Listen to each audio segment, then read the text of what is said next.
আসসালামু আলাইকুম প্রিয় viewers and subscribers, welcome to Nayan's kitchen. কেমন আছেন সবাই? অনেকদিন পর আপনাদের সঙ্গে খুবই মজার একটা রেসিপি শেয়ার করব।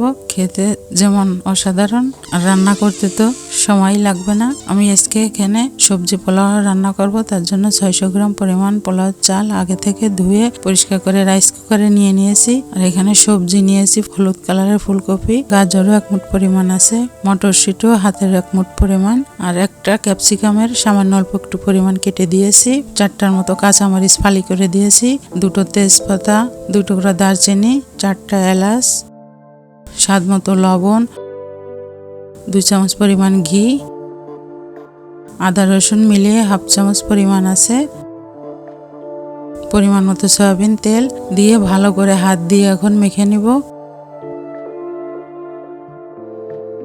মেখে নেওয়ার পর 250 গ্রাম পরিমাণ লিকুইড দুধ দিয়েছি, আর বাকিটা আমি পানি দিব।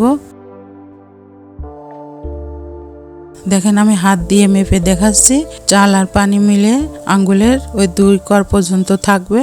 আর রাইস কুকারে পানিটা কম লাগে, আপনারা সেই অনুপাতে বুঝে দিবেন। চুলায় রান্না করতে গেলে তো ডাবল পরিমাণে পানি লাগে চাল থেকে। আর এখানে 600 গ্রামের জন্য আমি 1 লিটার পরিমাণ দুধ আর পানি মিলিয়ে নিয়েছি। সবকিছু মিশিয়ে এখন রাইস কুকারে কুক অপশনে দিয়ে করে নিব। রান্নাটা শেষ হয়ে গেলে অটোমেটিক গরমে চলে আসবে। এখন ঢাকনাটা উঠিয়ে কিছু কিশমিশ, পেঁয়াজ বেরেস্তা দিয়ে এখন গরম গরম পরিবেশন করে নিব।